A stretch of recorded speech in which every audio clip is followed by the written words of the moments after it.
Hello friends, welcome to Navmani school.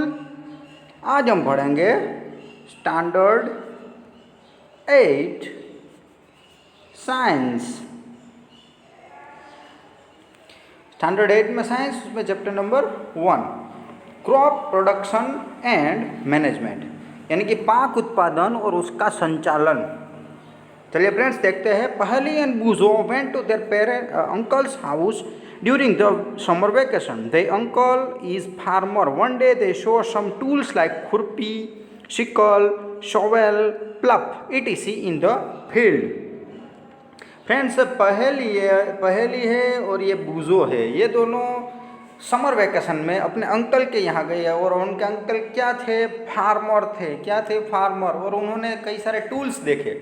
Tools कौन कौन से टूल्स थे? एक तो खुरपी बोलते हैं एक, उसके बाद सिकल यानी वो दांतरडा ऐसा कुछ होता है, आपने देखा होगा ऐसा, और उसके बाद यहाँ से ऐसा होगा और ऐसा होगा, ये सिकल बोलते हैं। उसके बाद शोवेल यानी फावड़ा, वो भी आपने देखा ही होगा, ऐसा होता है। उसके बाद प्लब का मतलब होता है हल, वो भी वो चलाया जाता है खेतों में, ऐसा और ऐसा होता है, ऐसा कुछ आपने देखा होगा। यहाँ पे बैल होते हैं, ये उसका नीचे वाला भाग होता है। सो उन्हें पहले और बूजो ने क्या देखा? ये सब टूल्स देखे। अभी बूजो कुछ सोच रहा है, ये जहाँ पे देखो बूजो कुछ सोच रहा है। I want to know where and how we use this tools. Boojo जानना चाहता है कि ये टूल्स कहाँ यूज होते हैं। You have learn that all living organisation require food, plants can make their food themselves, can you recall how green plants synthesis their own food, animals including humans can not make their own food, so where do animal get their food from. Friends, हमने देखा है कि हमें जीने के लिए खाने की ज़रूरत पड़ती है और प्लांट ही हमें खाना देता है। इसलिए वो ये सब हम 7th स्टैंडर्ड में पढ़कर आए हैं, जो पूरी फोटोसिंथेसिस हमारी प्रक्रिया थी, प्रोसेस थी, उसके बारे में भी हमने जाना था। सो अब आगे बढ़ते हैं। But first of all, why do we have to eat food? क्यों हमें खाने की जरूरत पड़ती है? You already know that the energy from food is utilized by organism for carrying out their various body functions such as digestion, respiration and excretion. We get our food from plants or animal or both. Friends, हमें खाने की ज़रूरत क्यों पड़ती है? क्योंकि हमें energy चाहिए, जीने के लिए एनर्जी चाहिए, हमारे ऑर्गेनिज्म को कैरी करने के लिए एनर्जी चाहिए। इसलिए हमारे जो बॉडी होता है उसके जो फंक्शन होते हैं, उसमें डाइजेशन होता है, रिस्पायरेशन होता है और एक्सोरेशन होता है। इन सभी क्रियाओं को करने के लिए हमें फूड ज़रूरी है। और हमें फूड कहाँ मिलता है? प्लांट में से मिलता है, एनिमल में से मिलता है, और कई सारे बोथ दोनों भी खाते हैं। अभी फिर से ये बूजो कुछ सोच रहा है, देखते हैं क्या सोच रहा है। कि since we all need food, how can we provide food a large number of people in our country. Friends, Boojo कह रहा है कि अगर हमें फूड की ज़रूरत है तो हमारे जो देश भारत देश है वो कितना बड़ा है, तो इन सबको कैसे फूड प्रोवाइड होता है। तो यहाँ पे पहले कुछ कह रही है, food has to be produce on a large scale. So पहले ने कहा कि जो फूड होता है वो बड़ी मात्रा में उत्पादन किया जाता है। In order to provide food for a large population, regular production, proper management and distribution for food is necessary. अगर आपको बड़ी मात्रा में फूड चाहिए तो आपको क्या करना पड़ेगा? रेगुलर प्रोडक्शन, जो प्रोडक्शन है उसे रेगुलर बनाना होगा, प्रॉपर मैनेजमेंट, जो संचालन है उसे प्रॉपर करना पड़ेगा, और डिस्ट्रीब्यूशन यहाँ पर फूड अभी बन गया है तो उसे कैसे हम पहुँचाएंगे। अभी आगे देखते हैं एग्रीकल्चर प्रैक्टिस। जो एग्रीकल्चर प्रैक्टिस है, हमारी खेत पद्धतियाँ, तो उसमें ये पूरा एक पैराग्राफ है। Till 10,000 BC people were nomadic, they were wandering in group from place to place, search food and shelter. They ate raw fruits and vegetables and started hunting for animal for food. Later they could cultivate land and produce rice, wheat and other food crops. Thus was born agriculture. Agriculture की शुरुआत कहाँ से हुई friends? यहाँ पर ये हमें कुछ जानने के बॉक्स में दिया गया है कि 10,000 पहले जो आदमी था वो कैसा जो अपना लाइफ था वो व्यतीत करता था। भटकता हुआ व्यतीत करता था। उसने क्या किया, धीरे धीरे उन्होंने जो फूड थे वो खाना, कच्चा खाना स्टार्ट किया। उसके बाद वो कच्चा खाने के बाद थोड़ा रह जाता होगा, वो फेंक देते होंगे, उसमें से क्या होगा, उसका बीज वहाँ फिर से उगता था और फिर से वहाँ कल्टीवेशन होता था। इसी प्रकार के जो परिवर्तन हुए, यहाँ से हमें एग्रीकल्चर मिला। when plant of the same kind are grown and cultivated at one place on a large scale, it is called crop. crop किसे बोलते हैं? crop यानी कि हमारा जो प्लांट उगता है, पाक उसे बोलते हैं। कोई भी एक जो प्लांट होता है, कोई भी प्लांट को आप बड़ी मात्रा में अगर कल्टीवेट करें, कल्टीवेट यानी कि उगाना, कल्टीवेट करें, तो उसे क्या कहते हैं? क्रॉप कहते हैं, पाक कहते हैं। यानी कई सारे प्लांट्स को आप एक साथ बड़ी मात्रा में उगाते हो तब उसे क्रॉप कहते हैं। For example, crop of wheat means that all the plants grown in field are that of wheat. जो व्हीट का क्रॉप होता है फील्ड में यानी खेत में उगाया जाता है, यह क्या कहते हैं? क्रॉप ऑफ व्हीट उसे बोलते हैं। You already know that crop are of different type like cereals, vegetables and fruits. These can be classified on the basis of the season in which they grow. Friends, कई सारे ऐसे crop है हम उगाते हैं, आपको पता ही है, वेजिटेबल है, फ्रूट्स है, लेकिन ये सभी अलग अलग सीजन में उगाए जाते हैं। India is a vast country. The climatic condition like a temperature, humidity and rainfall vary from one region to another. Accordingly, there is a rich variety of crops grown in different parts of the country. Despite the diversity, the two broad cropping pattern can be identified. These are, friends, जो हमारा भारत देश जो है, India है, बहुत बड़ा देश है, उसके अंदर कई सारे राज्य है वो, और कई सारे राज्य के अंदर जो अलग अलग उसका क्या होता है? टेम्परेचर, तापमान, कंडीशन होती है। देखा है हमने, यहाँ पर कंडीशन होती है, उसका जो उसकी ह्यूमिडिटी, क्लाइमेट, वो कैसी होती है? डिफरेंट होती। कहीं रेनफॉल ज़्यादा होता है, कहीं रेनफॉल कम होता है। तो इस प्रकार से हमें पूरे भारत में जो हमें अनाज मिलता है, जो ग्रेन मिलता है, क्रॉप मिलते हैं, वो सब अलग अलग राज्य में अलग अलग मात्रा में मिलता है। जैसे हमारा व्हीट है, गेहूँ है, वो पंजाब में सबसे ज़्यादा हमें मिलता है। उसी तरह अलग अलग राज्यों के अंदर अलग अलग आपको क्रॉप मिलते हैं। अभी आगे बढ़ते हैं कि क्रॉप किस तरह से होते हैं। तो हमारे देश के अंदर 3 ऋतु है, आपको पता है, गर्मियाँ, सर्दियाँ और बारिश। तो हमें यहाँ पर 2 प्रकार की जो पैटर्न दी गई है कि 2 प्रकार के क्रॉप कैसे उगते हैं उसके बारे में। तो उसमें सबसे पहला है वो है खरीफ क्रॉप्स, यानी कि खरीफ पाक। The crops which are sown in a rainy season are called kharif crop, sorry, rainy season. अगर आप पूछे कि खरीफ क्रॉप कब उगाया जाता है, तो आपको कहना है कि रेनी सीजन में। रेनी सीजन कब होती है, अब देखते हैं। तो rainy season in India is generally from June to September. Friends, जून और सितंबर के बीच में जो क्रॉप्स उगाए जाते हैं उसे कहते हैं खरीफ क्रॉप। क्या कहते हैं? Kharif crop. The crop which are sown in a rainy season are called kharif crop. Kharif crop का जो समय होता है, सीजन होती है, वो कब तक होती है? जून से लेकर सितंबर तक। जून से लेकर सितंबर तक क्या होता है? बारिश ज़्यादातर होती है। और कैसे कैसे क्रॉप यहाँ पे उगते हैं? तो paddy, maize, soybean, groundnut, cotton, ETC are kharif crop. Friends, ये सब हमारे खरीफ क्रॉप है। तो खरीफ क्रॉप के बारे में पता चल गया कि रेनी सीजन में जो आता है उसे खरीफ क्रॉप बोलते हैं। खरीफ क्रॉप है उसको जून से लेकर सितंबर में उगाया जाता है, और उसमें paddy, maize, soybean, groundnut, cotton, ये सब क्या है? खरीफ क्रॉप है। अभी दूसरा है रबी क्रॉप्स। रबी, ऐसे लगता है रबी का मतलब होता है, हमेशा होता है कि रवि यानी सूर्य, कि ऐसा हम ऐसा सोच लेते कि ये गर्मियों में होगा, लेकिन नहीं फ्रेंड्स। रबी क्रॉप्स है वो कब उगाया जाता है? Winter. The crops grown in winter season are called rabi crop. जो विंटर सीजन में उगाया जाता है उसे आप रबी क्रॉप बोलते हैं। उसका टाइम पीरियड होता है अक्टूबर टू मार्च। अक्टूबर और मार्च के बीच में रबी क्रॉप उगाया जाता है। कौन कौन से उगता है? व्हीट, ग्राम, पिया, मस्टर्ड एंड लिनसीड, ये सब रबी क्रॉप है, और ये सब अक्टूबर और मार्च के बीच में उगाए जाते हैं।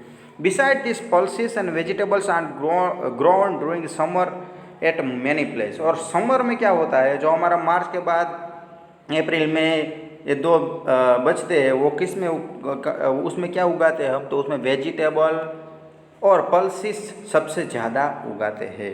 अभी आगे देखते हैं बेसिक प्रैक्टिस ऑफ कोर्सेज, यानी कि जो क्रॉप उगाने की मूलभूत पद्धतियाँ कौन कौन सी थी वो देखते हैं। पहले बुजो साहब कुछ कहते हैं कि who can paddy not be grown in the winter season, why can paddy not be grown winter season, क्यों पैडी को हम विंटर सीजन में उगा नहीं सकते। सो फ्रेंड्स, आपको मैं बता दूं कि जो क्रॉप्स होता है उसका क्लाइमेट डिफरेंस होता है।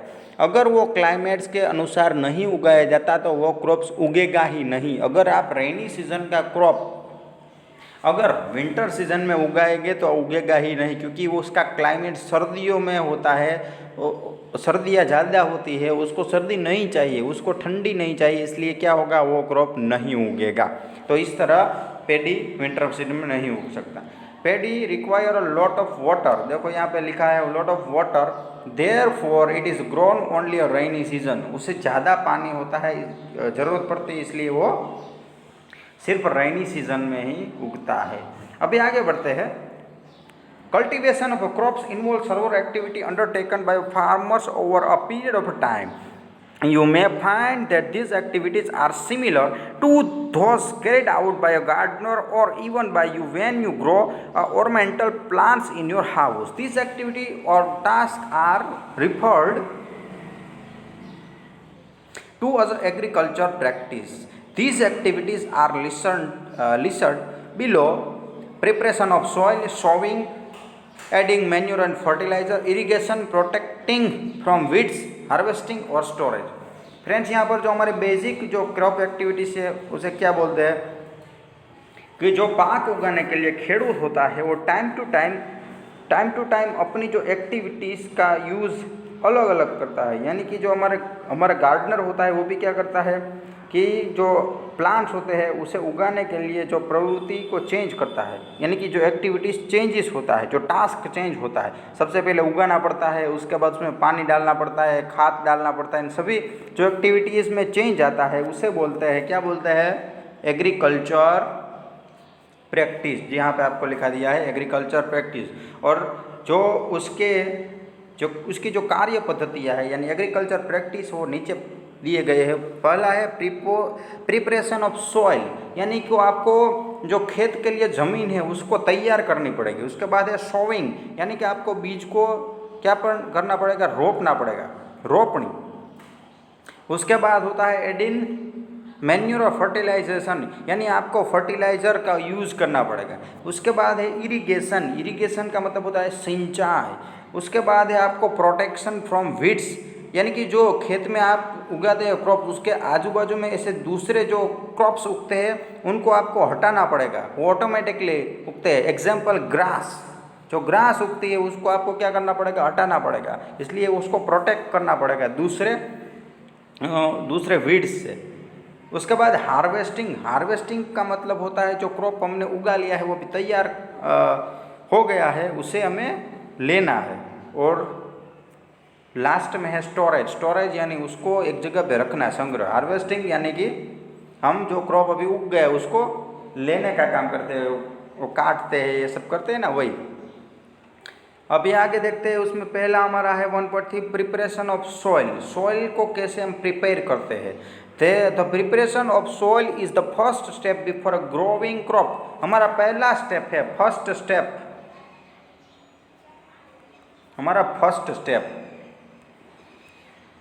स्टेप है प्रिपरेशन ऑफ सॉइल, जो क्रॉप उगाने के लिए। One of the most important task in agriculture is to turn the soil and loosen it. This allows the roots to penetrate deep into the soil. The loose soils allows the roots to breathe easily even when they go deep into the soil. Why does the loosening of a soil allow the roots to breathe easily? The loosed soil helps in the growth of earthworms and microbes present in the soil. These organisms are friends of the farmer since they further turn an illusion and soil at humus to do it. But why does the soil need to be turned and loosed? You have learned in the previous classes that the soil contains minerals, water, and some living organisms. In addition, dead plants and animals get decomposed by a soil organism. In dead organisms are released back into the soil. These nutrients are again absorbed by plants. And since only a few centimeters of the top layer of a soil supports plant growth, turning and losing of a soil bring the nutrient-rich soil to the top, that the plants can use this nutrient. Thus, turning and losing of a soil is very important for a cultivation of a crop. The process of a losing and turning the soil is called tilling and plucking. This is done by using a pluck. Plucks are made of wood or iron. If the soil is very dry, it may need a watering before a plucking. The plucked field may have a big pieces soil called crops. It is necessary to breathe these crops with a plank. The field is leveled of sowing as well as irrigation purpose. The leveling of soil is done with the help of levers. Sometimes manure is added to the soil before tilling. This helps in proper mixing of manure with soil. The soil is watered before sowing. Friends, जो हमारा पहला जो steps है वो है preparation of soil. हमें preparation of soils क्यों करनी है उसके बारे में. तो सबसे पहले जो हमारी जो ज़मीन होती है, जो हमें जहाँ पर क्रॉप उगाना है, वो कैसी होनी चाहिए, वो स्मूथ होनी चाहिए. यानी कि उसकी जो मिट्टी होती है, जो सॉइल होती है, वो लूज़ होनी चाहिए. लूज़ होने के कारण उसमें क्या होगा, उसकी रूट्स होगी, वो ईजिली नीचे तक जा सकती है. अभी क्या वो सांस, इसमें लिखा है कि इजीली वो सांस ले सकती है. Why does the loosing of a soil allow the roots breathe easily. तो यस, जो रूट्स होते हैं वो इजीली सांस ले सकते हैं. जब जो ज़मीन होती है, जो हमारी जो लैंड होती है, सॉइल होती है, जो लूज होगी, तो उसमें क्या होगा, कई सारे जो दूसरे बैक्टीरिया जो अर्थवॉर्म्स जैसे इंसेक्ट है, बैक्टीरिया नहीं इंसेक्ट, वो लूज बनाने का काम करते हैं. वो सब क्या है, अर्थवॉर्म और माइक्रोबैग्स है. वो कौन है, ये दोनों है वो फार्मर्स के फ्रेंड है, क्योंकि वो ज़मीन को लूज करने का काम करते हैं. और हमने अगले जो स्टैंडर्ड 7 में सीखा था न्यूट्रिएंट प्लांट्स, हमारा पहला चैप्टर था, उसमें ऐसा ही हमने सीखा था कि प्लांट्स को उगने के लिए क्या ज़रूरत है, मिनरल्स की, वाटर की, एयर की, सबकी ज़रूरत पड़ती है. और ज़मीन के अंदर जो कंपोस्ट होने के लिए उसे ऑर्गेनाइजेशन कैसे कंपोस्ट होता है, वो सॉइल ऑर्गेनाइजेशन के जरिए कंपोस्ट होता है. उसे अलग अलग न्यूट्रिएंट्स की ज़रूरत सिर्फ और सिर्फ सॉइल में से ही मिलती है. और जो सॉइल होता है वो रिच कैसे होता है, उसमें न्यूट्रिएंट्स ज़्यादा कैसे होता है, तो कई सारे जो इंसेक्ट है वो मर जाते हैं. वहाँ ही वो क्या होता है, उसका जो डिकम्पोस्ट हो जाता है, वहाँ ही वो फर्टिलाइज़र का काम करते हैं. इसलिए जो ज़मीन के जो हमारे लैंड है उसके थोड़े से सेंटीमीटर में ही हमें क्या मिलता है, प्लांट ग्रोथ करने का जो फर्टिलाइज मिलता है, न्यूट्रिएंट्स मिलता है. और इसी ज़मीन जो हमारी लैंड होती है उसे हम क्या करते हैं, लूज़ करने के लिए जो एक प्रोसेस करते हैं उसे बोलते हैं टिलिंग. टिलिंग यानी कि खेत को हम क्या करते हैं, उसको खेड़ना ऐसा बोलते हैं. वो हम कैसे कहते हैं, प्लग के द्वारा. प्लग यानी कि हल, जो हमारा हल होता है उसके द्वारा करते हैं. हल होता है वो भी 2 प्रकार का होता है. कैसा होता है, एक वुड का होता है, एक आयरन का होता है. 2 प्रकार के प्लग होते हैं. और इस प्लग के जरिए क्या होता है, जो हमारी लैंड है वो लूज़ होता है, लूज़ हो जाती है. और उसके बाद जो हमारे दूसरे जो स्टेप्स है, जो क्रॉप्स है, यानी कि जो उसमें छोटे छोटे जो लैंड होती है, जो हमारे जो फील्ड होती है, उसमें जो छोटे छोटे क्रॉप्स होता है, क्रॉप्स बन जाते हैं जो लूज़ होने के बाद फील्ड. और कई बार क्या होता है कि जो फर्टिलाइज ऐड किया जाता है टिलिंग के दौरान, तो हमारी जो लैंड होती है उसमें हमारा दूसरा जो स्टेप्स है वो है सोविंग, वो भी यहाँ पे आ जाता है. अभी